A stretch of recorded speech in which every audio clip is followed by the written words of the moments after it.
imagine making a living based on laws. Sounds pretty rigid, right? Can they still find time to enjoy their social lives? Let's talk about lawyers and how they handle law, life, and the space between. Tonight in Dynamic Living the Total You, we'd like to feature our friends from the law profession in our episode Potentials and Pains of the Profession. I'd like to welcome to the show my guests, two young lawyers, not so young, the other one. I have here on my right, Attorney Ian Soliego. Good evening po sa inyo, Attorney. Good evening, Doc. Thank you for having me here. And of course, we have Attorney Ernel Condeza. He's a newcomer in town in terms of practicing law. Good evening, Doc. Thank you for inviting me here in Dynamic Living. Yes, and of course, heto kasi mga lawyers, attorneys, no? People seem to be intimidated. Haven't you encountered that when they know that you're a lawyer? Like for example, you meet people, during occasions, and then they ask you, ano po trabaho ninyo? And then you say, I'm a lawyer by profession. Haven't you noticed? Oops, teka lang. People get to be intimidated by that. Why do you think so? Personally, I don't feel like I'm an ordinary person to other people. I would imagine that some people might get taken aback by the fact that I introduce myself as a lawyer first. And I understand that because the public's perception of a lawyer is as someone who is a fighter, who is very confident in himself, and who will fight for his client's cause. So I can understand that. Yes, I like that word na you said na who's so confident. Ganun ka din ba, Attorney Ernel? Are you that confident also knowing na you're just 2 years in the practice of your profession? Our profession demands that we have to be confident. But in my case, as well, as why people get intimidated in our profession, I think because we know the laws and we know the rules, and they cannot mess up with us because we know where to file cases. But as much as possible, we don't want really to be as intimidating as to others. We just want, like Attorney Lego said, we just want to be one of the common taos, if possible. If possible, but sometimes it doesn't work like that, no? So what is a typical day of a lawyer's life? Ikaw, Attorney, we'll start with you. What is your typical day? Well, sometimes I just go to the office at 8:30, open my laptop, write a motion, write something to be filed with to the court. There are some days though that I go to the court. I go there for a hearing or a trial. There, I really earn my keep as a lawyer. I argue with other lawyers. I talk to the judge. I try to convince the judge of the justness of my cause, and that's my typical day. What about you, Attorney? Because I am into private practice, so it's very different with Attorney Lego, because it depends if we or not. If I have a hearing where it is located, is it local? You travel? Or like when my hearing is somewhere in Wao, for instance, so I have to wake up at around in the morning as early as 1 o'clock or 3 o'clock, depends when my client would get me in my house. But we have to travel from Cagayan to Wao. So layo din, ano? So there's a distance na you have to travel. Pero di ba, parang notice namin, the lawyers, aside from the day-to-day na you prepare for your hearings, don't you bring home your work? Like for example, I know for a fact that there are lawyers who work best at night kasi they have to prepare everything at night. So daytime, nasa korte nga kayo, di ba? You're arguing your cases. So pagkagabi naman, dala-dala na naman yung mga trabaho ninyo. Doesn't your day end at 5 o'clock in the afternoon, just like, when you're employed or you're in business? So that means at 5 p.m. you end your job. So at nighttime, you're free already to do whatever you want. Sometimes it's true. I wish that my day ended at 5 o'clock, but sometimes I have to bring home work with me, but it doesn't happen as often. But there really are times that I have to bring work because sometimes work just doesn't end during office hours. Kahit na weekends and holidays, sometimes you do have that. Just like doctors, there's no doctors, holiday. there's no holiday. There's no holiday for us. What about you, Attorney? Yes, that's one of the troubling things, and especially me as a young lawyer, because you get stuck with so many deadlines, pleadings to submit, and it becomes a shock to you in 2 years in your 2 years experience as a private lawyer. But other lawyers, especially those older lawyers, experienced lawyers, advised me that no, it's okay. You just have to survive for the first 5 years of your life, and the rigors of law and law practice becomes your lifestyle now, and it becomes easier as you go along. Totoo yan, attorney? Na sinasabi niya na first 5 years, medyo mahirap. Ikaw, nung first 5 years mo, balikan natin yung kabataan mo. Well, my first 5 years was really challenging because I knew next to nothing about lawyering when I first landed my job with a law firm. I would say the type of the load of work that I had during my first 5 years and now, it's about the same. I still bring home work with me because I have to, but not as often. And even if I don't, I'm sure my pañero will agree with me on this. No. Even if I don't bring any work home with me, I don't do anything. I don't bring my laptop. I don't bring files to read. I bring it home in my mind. In my mind. Kasi kailangan ay isipin mo, ano kayong pwede kong gawin dito? Ano kayong batas ang pwede kong gamitin dito? Yes, so it plays in your mind every night, every day. The problem doesn't end after you meet your client or after your hearing. Sometimes I find myself waking up at 2, 3 o'clock in the morning thinking about the case, even up to now. Ganon ka din ba? Ngayon, ganyan na rin nangyayari sa'yo? Just like what Attorney Lego said, although you are not bringing with you your laptop perhaps, or your pleadings or your case folders, but your mind is loaded with your case folders and the facts of your cases, and then you keep going. And at sometimes at 3 o'clock you think, this is a good law to use as your defense, or there's a jurisprudence on that matter. That means you really have to master all these mga jurisprudence. You call that jurisprudence or whatever cases na you need to go for.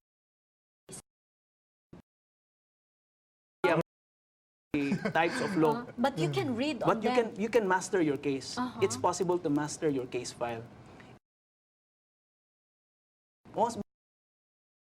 Because so trying to win the case against another lawyer who's also as good, if not better than you sometimes. Gusto ko yung sinabi mo na you are handling a case na you would want to win, which the other party would want also to win, di ba? So that's a challenge there. Any particular case, Attorney Ernel, na gustong-gusto mong hawakan? Like for example, ikaw, baguhan ka lang ngayon, 2 years ka pa lang in the practice. Is there any particular case na sa tingin mo, ganitong klaseng mga kaso ang gusto kong hawakan talaga at bakit? Right now, I keep learning on knowing my forte. But in our law office, in our law firm, since I am the foot soldier as a young lawyer, they assigned me all the criminal cases. So I find myself also loving the criminal cases because you just don't want innocent people going to jail. So in a way, you want to exploit the quantum of evidence required by the Constitution in proving guilt. That is proof beyond reasonable doubt. So yun yung gusto mo? Parang naiintriga ka doon at gusto mo yun? What is that proof beyond reasonable doubt? And how do we overcome it? And perhaps judges have to know what is that. How can I convince the judge that no, the prosecution has not been able to reach that quantum of evidence, that proof beyond reasonable doubt. And I know Attorney Lego also has to defend some accused also. It does happen, di ba, na kumbaga, di ba, attorney, palagi ang inyong principle in handling cases would be, you would always believe that your client is kumbaga, innocent. Ganun po ba yun? You would like that. That's the ideal, but it doesn't happen all the time. Sometimes it happens that your client is guilty, but not guilty to the degree that for the crime that he's being charged with. So pwede ring mangyari yun. Yes. I agree. So kumbaga, kahit na guilty man siya or siya talaga yung may kasalanan, if you take this case, this particular case, you really have to come to the defense of that individual. Yeah. Because everybody is entitled to his day in court. He is entitled to legal representation no matter who he is or what he may have done. Okay. It's a matter of sa right. kay Attorney Ernel, more of criminal cases ang napupunta sa kanya. Kayo po, in your long years of practicing, ano po ang mas gusto ninyo? What particular area in the practice do you really prefer to handle? I've handled a lot of types of cases already, but I seem to like the civil case, nullity of marriage cases, and labor cases. I enjoy handling them. Nullity of marriage cases, I enjoy it because the challenge of what I see with the spouses, no, sometimes it's the husband, sometimes it's the wife. They want to be freed from their marriage because of marital problems, which seems to be incapable of being cured. So you would prefer that they be Yeah. given the freedom that they Yes, need. yes. So do you believe, Attorney Ian, that your client being right should be given that day in court, and no matter what happens, your client should be given the chance to, to be able to free this, your client from whatever this client is being accused of? Yes, of course. Even if sometimes I feel my client is not totally innocent, but it can happen also that the private complainant is not innocent himself or herself. So, kumbaga, bawi-bawi lang. Yes, Ganun yes, lang yun yes. siya. Now, Attorney Ernel, what is at stake if you lose a dispute? Like, for example, natalo ka sa kaso mo, what is at stake here? For doctors kasi, if you lose your case, that means it's a matter of life and death, di ba? So, kung surgeon ka at hindi mo naagapan yung sakit ng pasyente mo, pwedeng ikamatay ng pasyente mo. Pero sa inyo po, as a lawyer, what is at stake if you lose a dispute? Like, for example, you go to court and then you lose this case. What is at stake here? Yeah, in my view, what is at stake is there's so much at stake. Like you have to defend your client because the issue is who owns the property. So sometimes if you lose that case, you Nawala also din yung lose the property property. niya. You also lose the experiences that comes along with the property, the sentimental value that comes along with the property. You lose, and in fact, sometimes you also lose the life of your client attached to that property. So, kailangan talaga na ingatan kung ano man yung kaso na hinahawakan ninyo.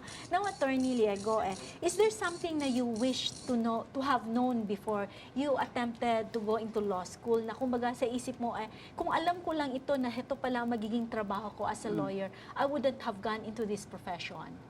Not really that I would not have gone into this profession, but I wish I had known when I was a law student, no, that there would be so much paperwork involved. I wish I had known that. Talaga? Yes, Mahirap yes. ba? Yes, the paperwork, at least for me, I don't know about my panyero here. The paperwork for me is really the challenging part. When I was a student, I loved studying law. I wasn't the best student, but I went to school every day. I studied diligently. I loved learning about the law. When I became a lawyer, I was shocked at how much paperwork my bosses gave me. And up to now, although I am my own boss, I still find it a challenge. The paperwork, the amount of paperwork that So, kumbaga, ano kayo, with the voluminous work that you have to do, all those papers, all those write-ups, no, ang dami-dami Ano po kaya sa tingin ninyo, Attorney Ernel, na pag sinabi nila na when you become a lawyer, it's a guaranteed path to financial success. Totoo ba to? Yeah, that is one of the myths. For me, that's one of the myths. So, hindi siya totoo, ha? No, definitely. What about pag sinabi naman nila, pagka meron ikang yung mga law profession daw, you can be good at arguing and you can always win the case. Is there truth to it also? Sometimes, but not all the time. Sometimes you are left with the type of case that you have, and it may be a losing case. So no matter what you do, you will still lose. And yet you will still take it on. Yes. Ha? Yes. Ganun Because ka rin. Yes, because as Attorney Lego said, everyone deserves a day in court. So, di ba parang Another pag-start pa lang, pagtanggap niyo ng kaso, you would know You can already read kung ito ay winnable or hindi. And despite the fact na you know na hindi siya winnable, you would still take it. Yes. And do your best. I will do my best because during trial, you don't know what will happen. You don't know what evidence the other party has, how good that other lawyer is.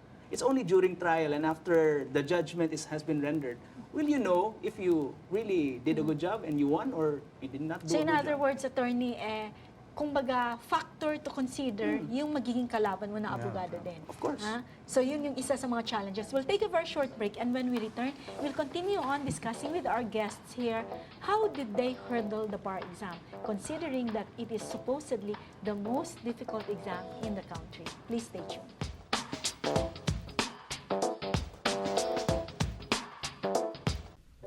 Aduna kabay buot masayran sa kinabuhi? Aduna ba'y kagawasan sa sala ug kasakit?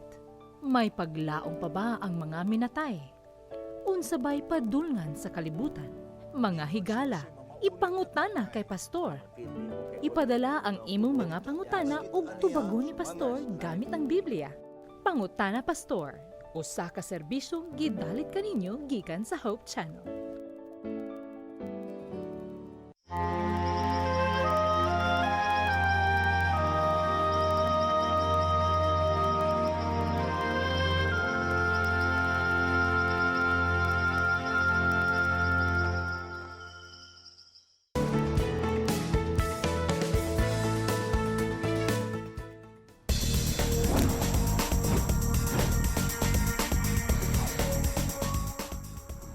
Welcome back to Dynamic Living, the Totally with our episode here on Potentials and Pains of the Profession Lawyers. So, kanina na pinag-usapan natin paano yung inyong perception sa inyong trabaho. Ngayon naman, let's talk about your bar exam.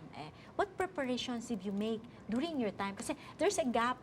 You have been in the practice 14 to 15 years. Correct me if I'm wrong. Heto naman si attorney, 2 years, 2 years. In the practice. Was there a difference in the way the examination was given during your time and his time?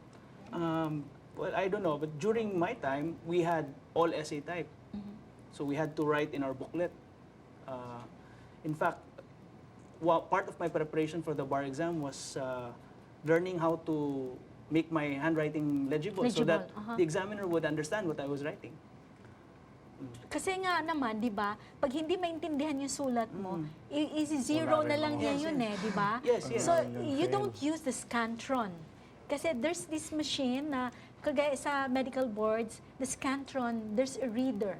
So, in other words, when you finish your exam, the test questions are given to the machine and it's going to read all your answers according to the tests that were given. Sa inyo ngayon, ganun din? I took up the bar last October 2013, and in my case, that's 80% essay and 20% MCQ.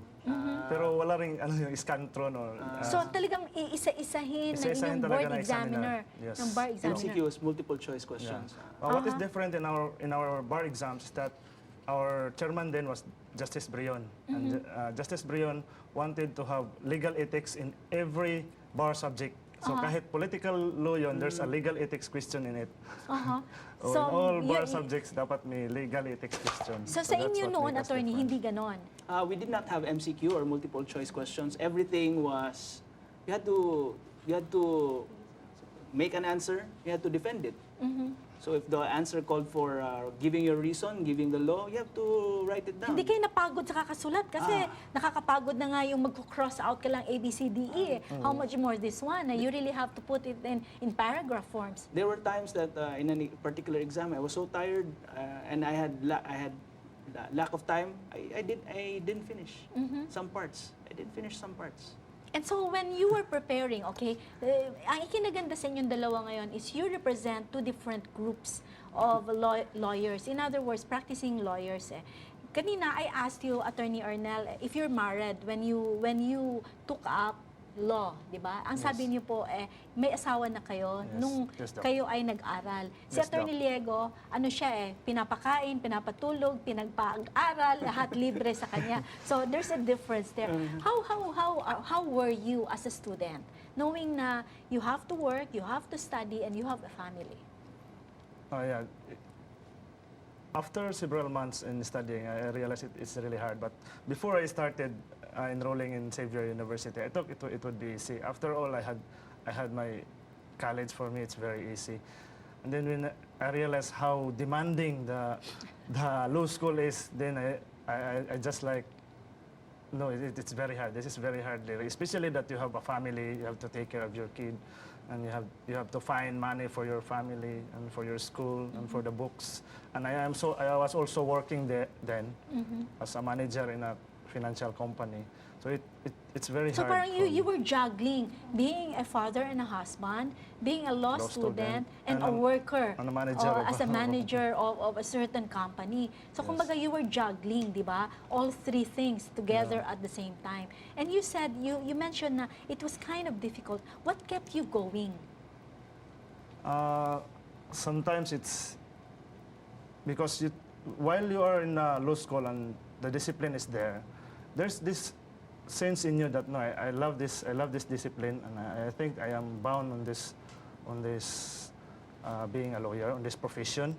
So there are also people who's trying to inspire you. There are also mentors, I call them, or friends, very close friends, who will inspire you.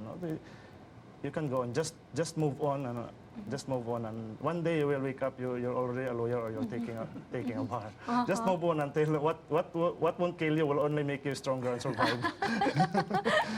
Sa iyo, Attorney Liengo, there's a difference Yeah, kasi talagang buhay estudyante ka, Yeah, yeah. di ba? So, how was it for you at the time na you were a student? I'm pretty sure na although you had the intellect, you had everything there going for you, there were also challenges. Oh yeah, studying in Manila at UST, that in itself was a challenge. But I was fortunate enough to have parents who are lawyers who understood. But they were also my inspiration, actually. They pushed me to be lawyers. I looked up to them. That's why I'm a lawyer right now, because of them. So you follow their footsteps, so Yes, to yes. speak. So what preparations did you make when you took the bar? I think that Nagkulong ka ba? Hindi ka nagtrabaho ng 1 buwan o 2 buwan o 3 buwan. Nagkulong ka, sabi mo siguro sa asawa mo at anak mo, excuse me ha, no disturb. So there's a sign there, no disturbance please. Did you do yeah, that? in a way, nagkulong din. But before that, I think the best preparation in taking up the bar is the law school itself. The law school, you have to do something in law school. You have to sacrifice something in law school. Dapat mapuno mo rin yung brain mo ng mga jurisprudence or the basics in law school. And review is itself a review. Yeah. Yung 6-month review talaga on what you learned in law school. But yes, I did. Nagkulong din ako. That's why I did not take my review here in Cagayan de Oro. I went to UP to review for 6 months, and I rented A space so Yeah, you can be space there. alone. So I can So be alone. I was alone. You really had to be away from your family just so Yes. you can focus on the review of the And bar. some of my friends also would invite me. So in order to prevent parang, all that. parang walang labas talaga. Sa inyo naman, attorney, nung time mo, when you were preparing for the bar, did you also make that like kulong ka din, wala mga kaibigan, wala ang family, wala lahat? That's very true. What Paniero said here is correct, no? That when you're reviewing for the bar, you're just reviewing for the bar. You should be diligent as a student during your 4 years of law school, because your foundation will help you during the bar exam. It will not help you during the review. If you have a poor foundation, the review will not help you at all. Regarding what I did for the 6 months prior to the bar exam, I did some radical things, like I shaved my head so that when I woke up, I did not have to comb my hair or shampoo it. I shaved my head so that I would just wake up, maybe maghilamos gamay, then Diretso na, study. Yeah, just study, and then study. Pero there's one thing na we want our viewers to understand, lalo na yung mga kabataan, na when you take exams, whatever examinations it is, tama yung sinasabi ninyo na ang preparation sa eskwelahan pa lang, sa pagsimula mo pa lang, the foundations should be there, no? Kasi minsan misconception yun na pag nag-review ka, that's the only time na you will make tutok and you will pass, Yeah. di ba? So that's the misconception there.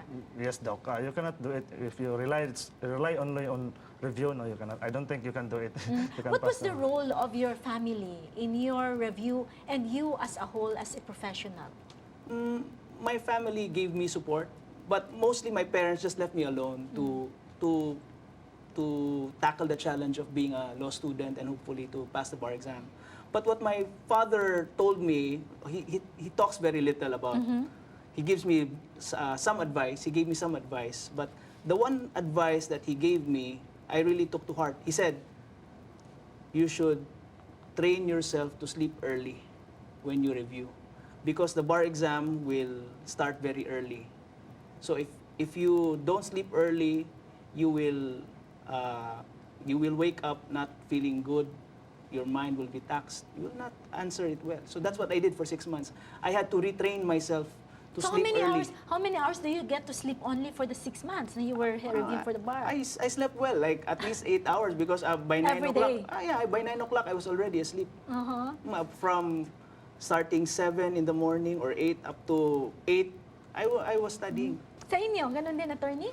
In my review, before I went to Manila, I warned my family that I will not be able to help them financially or anything at all, as if I am non-existent at that time. So I didn't want them to inform me on whatever problems, no matter how big. So I told them, no, do not inform me anything at all. Unless you inform me or that you are giving me In money. other words, attorney, incommunicado ka at the time, ha? Ganun ang ano Parang mo. ganun na rin, Oo. Doc. So, what was the role of God in your profession? Now, let's talk about you as a person, na you being a lawyer and all. What do you believe that God has, plays a major role in your day-to-day activities as a lawyer? Yeah, I'm glad you asked that, Doc. In fact, when I took up my testimonial dinner, the very first words that I said on that testimonial dinner, I said, "To God be the glory," because I see the law school itself as a humbling experience for me. Kasi before I entered law school, parang kaya kong lahat na. I can do it everything. I can be successful as anywhere I go. And then law school, I flunked for quite so many times. Although, and then I see law school as a humbling experience for me. The review itself, the 6 months na review, it's a soul searching for me. And there you will find I call it the call from the wilderness. And there you will get closer to the spirit. Your spiritual being will get closer to the Almighty. So when I finally passed the bar, I said, yeah, to God be the glory. It's not my effort at all. There are so many brilliant people out there. And we who are flank. praying, attorney, that in your practice, you will always carry God with you wherever you are. Di ba? Yeah, especially Ganun in yun practice, Doc. Especially in practice, di ba? Attorney, what is the role of God in your life? I did a lot of praying during the review. Even during law school, I did a lot of praying. I asked for strength from a higher power to get me through law school, to get me through the review, and to help me pass the bar exam. When I passed the bar, I was so thankful to God because I don't know why He felt I deserved it, but I guess He felt I deserved it. So what qualities would you like to say to our viewers, lalo na yung mga aspiring attorneys to be? What qualities should they have for them to become lawyers like you? Let's start with you. First, you should love reading. If you love reading, it helps a lot. Then you should be very diligent. And third is, you should not easily give up. You should Kahit na bumagsak, kuha pa rin ang kuha. Yeah. And then, you must have a good relationship with the Almighty. All right. Everything is said and done. If you are not destined to that, or you must, I call it, you must be a suitor to the Almighty. So kayo naman, attorney. I think a quality that an aspiring lawyer should have he should have an inquiring and meticulous mind. Because sometimes cases are won over sometimes the tiniest little detail. And a good law student must have good communication skills, both written and oral. Yeah, kasi kailangan yata yun na kailangan marunong talaga kayo magsalita, magsulat, di ba? I mean, hindi naman po pwede na yung inyong yung sasabihin niyo ay one-liner lang, o kaya naman yes or no, di ba? Kailangan marunong kayo mag-expound. Yes, that's true. Sa akin naman, Doc, although I'm not really good at oral or verbal speaking, dyan. But the good thing about the Philippine law is that unlike sa American law, we are more on the written English here. We make pleadings, written pleadings. I think the oral argumentation happen only during trial in the lower cases, and the oral arguments in CA is very rare.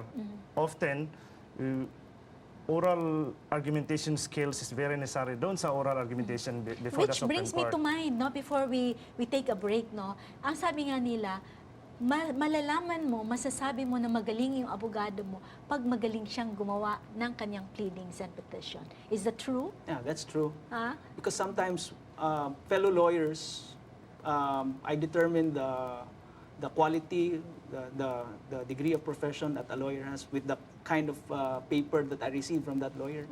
If I see that it's a well-written pleading or motion or comment, wow, this lawyer is good. So wow, and I say to myself, I have my work cut out for me. I have to do my best or even become better just to hurdle this very good Yes. lawyer.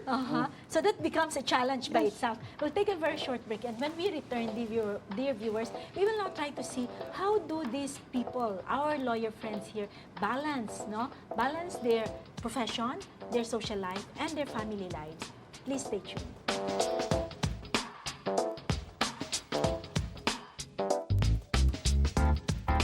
To me, the joy, which money cannot buy.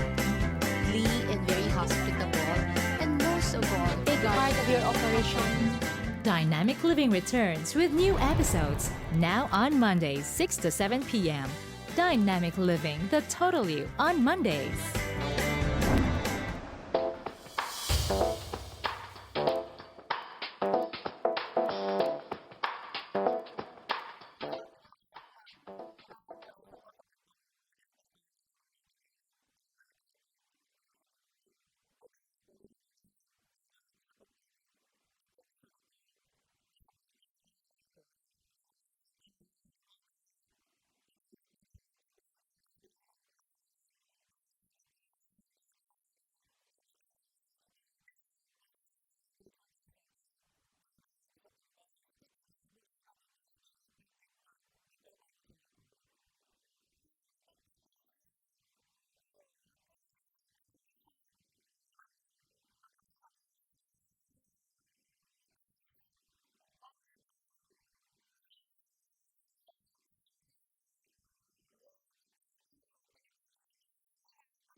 Welcome back to Dynamic Living, the Total You with our episode, Potentials and Pains of the Profession, Lawyer. So, heto na tayo ngayon. Kanina, we asked interviewees from the street, no?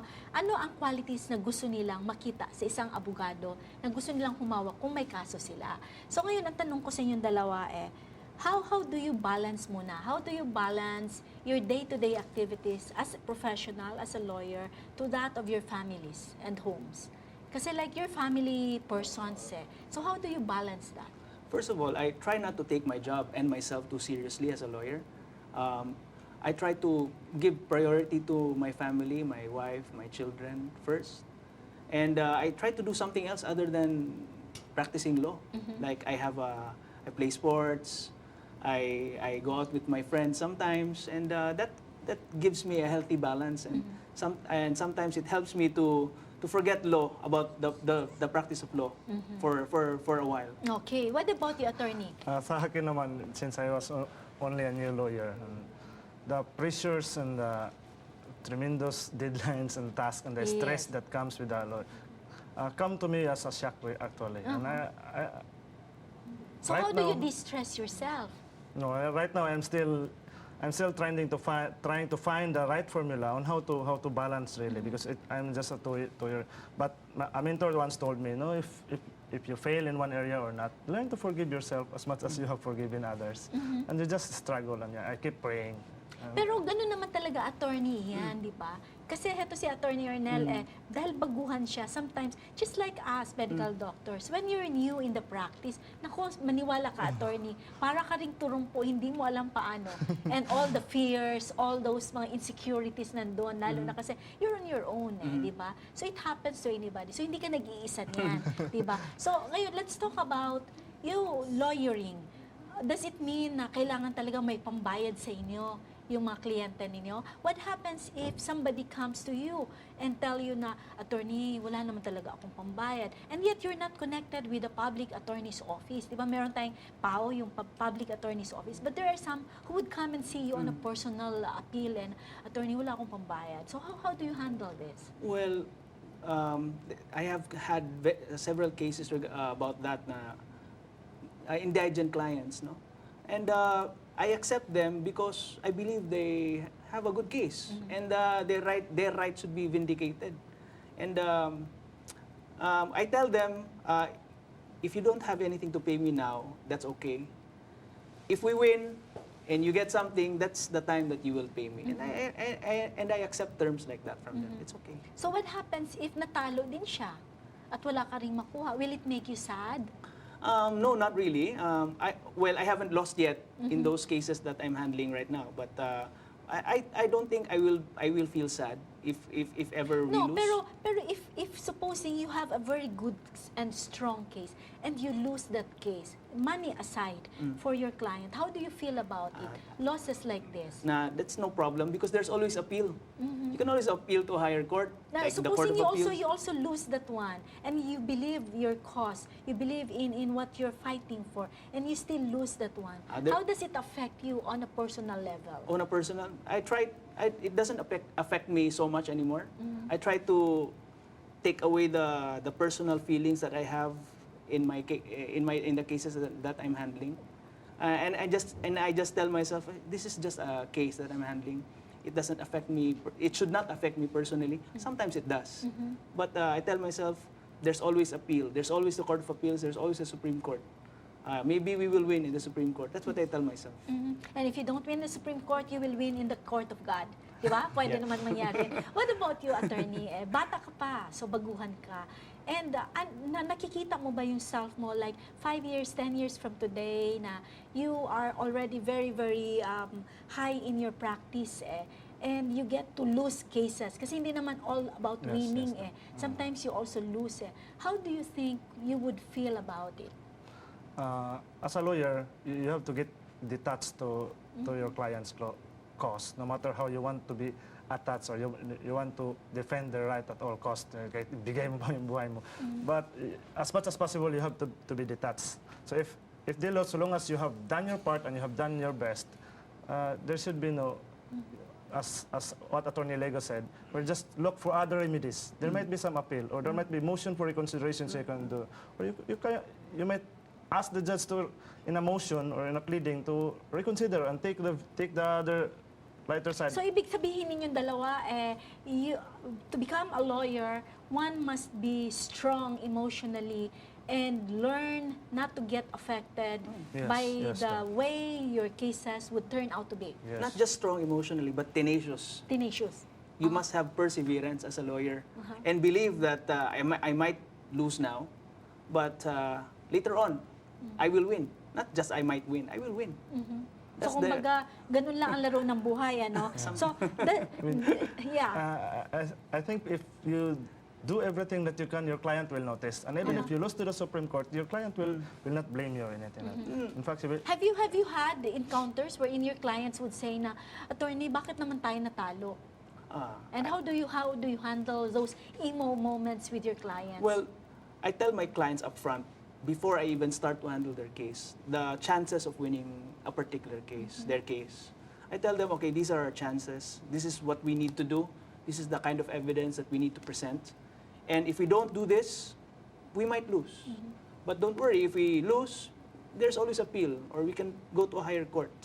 So at the very start, I am upfront with them, and they know already their chances. So So kumbaga, if we lose. you give them already the assurance kung heto 50% tayo dito may possibility o kaya 70% tayo losing end tayo. So you tell them that. Yeah, not so much in percentage, but I tell them I will not promise you that we will win, but I will promise you that I will do my best. Everything. Oh, if a lawyer approaches you and say, "Give me your case, I will win this case for you 100%." Huwag kang maniwala doon. That lawyer is lying. Ganun din ba si attorney, ha? So, nagsisinungaling siya pag sinabi niya yun, ha? So, what matters? Except perhaps when it's very clear in the facts. So, Then what it's very rare. matters to you the most? In other words, now, let's talk about you on a personal level. Like, ngayon na narating nyo na heto, narating mo na yung ambition mo, na yung goal mo na maging lawyer ikaw. Kayo naman, attorney, you've reached also that point in your practice na I'm doing very good, so to speak. I mean, if you really look at it, no, comparing yourself to others. Pero now, if I ask you, what matters the most to you now? Is it your practice as a professional, as a lawyer?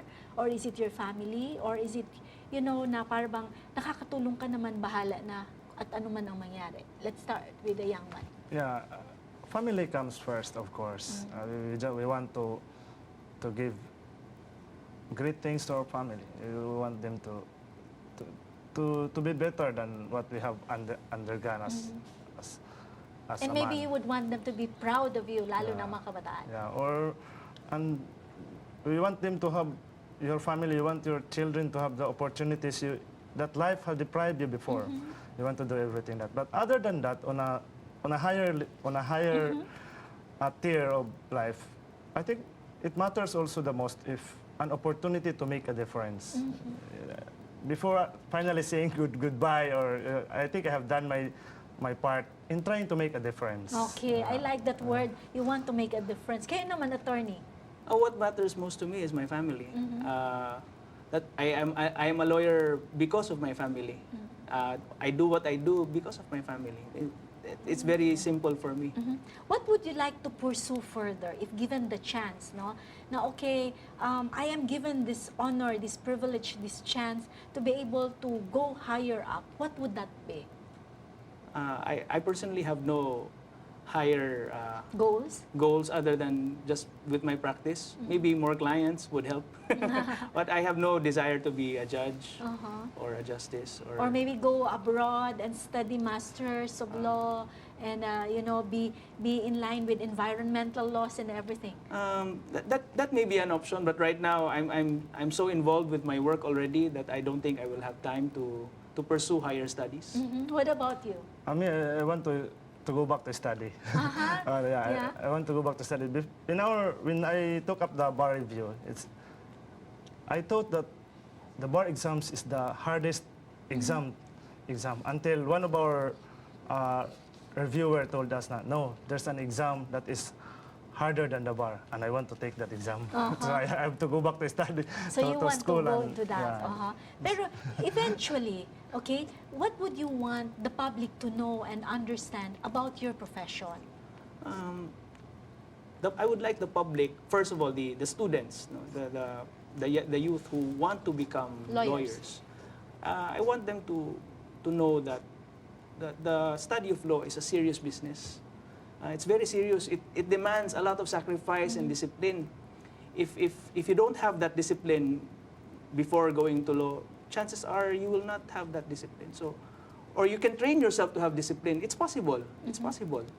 But and as regards the general public, I would like them to realize that what they see on TV, the glamour, the glitz of that they see on TV, lawyers arguing before a judge in a very nice courtroom. Hindi totoo yun. May not be true at all. It's a work of fiction. It's not glamorous at all. It's hard work. There's some glamour in it, but it happens way too What about you, not too attorney? often enough. How would you want the public to perceive, or what should be the perception of the public on the profession of law? Yeah, the profession of law is. I want them to know that the profession is law is necessary in our society. no matter what others say that lawyers are like this or lawyers suck their clients out. No, this is necessary in our society. We need lawyers. We need lawyers because sometimes they say lawyers defend even the guilty ones. Yes, we defend even the guilty ones. Not so much as we want to free the guilty person, but because we make sure that the rights available to the accused are fully exercised and fully protected. So, Kung we baga, need patas lawyers. lahat dapat. Yeah. Sa batas, di ba? So everybody should have, equal rights in being represented. Yeah, not so much as to free a guilty person, but to make sure that the rights of the accused are fully protected and exercised in accordance What with are law. the challenges in the profession? Other lawyers. Challenges are other lawyers.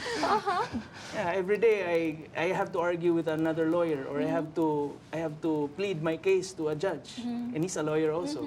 So that's my challenge. That's your challenge. What Other about you? I have to agree to that.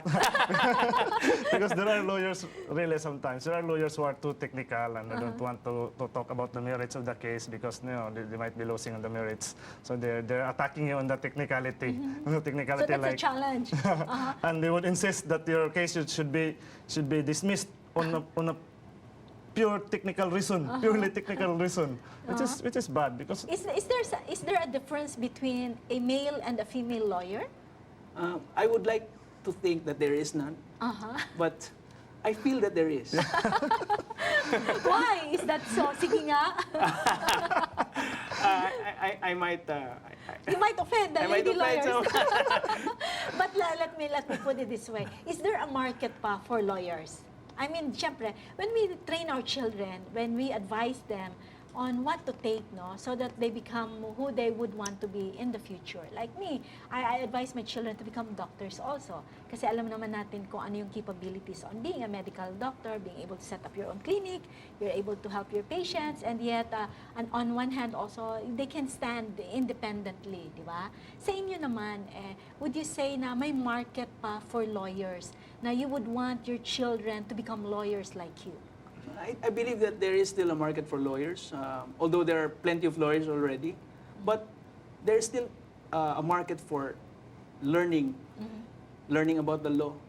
I still believe that people would like to learn about the law. And if my kids would like to become lawyers, I will encourage them. Although I will not brainwash them or force them or egg them to become lawyers, I will let them choose. And if by any chance they will choose to become a lawyer, I will wholeheartedly support them. What about you? I want my children to be lawyers also. You would want also. Just as Attorney Lego said, there's a market for learning. So even if granting that there is no market anymore, but being a lawyer does not actually, is not necessarily dependent on the market. Being a lawyer sometimes is a lifestyle. It's a learning, a discipline. It's a profession. So if you take the ethics and the training and the profession of law, I think that's what you call the market for learning, and there's an abundant for that, and it's a good life. And It's a good life. On that perspective, So it's how a do you good life. intend also to make a difference in society today, considering na masyadong marami yatang magulo sa ating society today? There's a kind of an illness that afflicts our society. Indifference is one of them. So how do you intend, as lawyers in your profession, to be able to make a difference so that society, in the coming generations, will become a better society for our children? That's a very good question and a very difficult one to answer. I find myself questioning that too. What am I here for? What is my challenge? How can I make a difference in life, especially in Cagayan de Oro? And my answer is, in my own little way, case by case, day by day, little by little. I try to win my client's cause the best way I can. In the best possible way, in utmost good faith, in utmost professionalism. That is my goal. Sometimes it happens, sometimes no. So day by day, meaning I try to expose as as many the ills of our society in any little way I can. Maybe on social media, if I find that my legal opinion will matter on a particular issue, I will give my opinion, but I will select and choose. I will not be so vocal about it that my friends on social media will turn their backs on me. Okay. What about you? How do you plan to make a difference? Yeah, as Attorney Lego said, every good question is always a difficult one to answer. And my personal take on that is, you can make a difference, me as a relatively young lawyer, to your family, to your circle of friends, to your barangay. I don't think our government in the national level matters what my opinion would be. But your opinion, and you might inspire your family, you might inspire your friends. Those circle of friends that you have, you can affect, whose lives you can affect, or whose lives you can inspire. Yes, In napakaganda little po. ways, there might be some Napakaganda din inyong rippling no, effect na on that. kumbaga, in your own small way, you would want to make a difference. And that's always what it should be all about. It's not something grandiose or big. It's in our own little corner wherein we can let our candles shine. No? So thank you very much for gracing Dynamic Living the Total You. What is your parting shot to our viewers? How would you like to end the show and inspire them, Attorney? I would like the public to know that lawyers are necessary in life. Sorry to say, because personal relationships are complicated. That is why we need lawyers, and there are plenty of good lawyers out there. You just have to do your best to find a good one, and hopefully he will be a fighter also. And to the students, the aspiring youth who want to become lawyers, be diligent, sacrifice, have discipline, and do not be afraid of hard work, because hard work will get you there. But when for me, it's more difficult to stay as a lawyer. Studying law was very fun. I found it enjoyable. I found my day-to-day task of studying law an enjoyable one. But the more difficult task of staying in the profession, being good in the profession, is the challenge of lawyers like myself. All right. What about you, Attorney? Yes, Doc. If you want to be a lawyer, or if you feel that you can be a good lawyer yourself, or you feel that you hear that call from the wilderness to be a lawyer, then be one. It would help if you love to read. It would help if you are a diligent person. But most of all, be a lawyer, because it will get you closer to the Almighty. All It's a right. humbling experience, and it's a soul-searching one. Thank you very much. Remember, dear viewers, whether we like it or not, we live in a world that has become a litigious place. And each one of us are maybe fighting for a cause, for liberty, and for rights. And what we need today are advocates who have high morals, people who believe in us, and people who believe in what is right and what is not right. And even during biblical times, we know also that there's a beautiful promise in Jeremiah 51:36. It says, "See, I will defend your cause and avenge you." Magandang gabi po sa ating lahat. Thank you.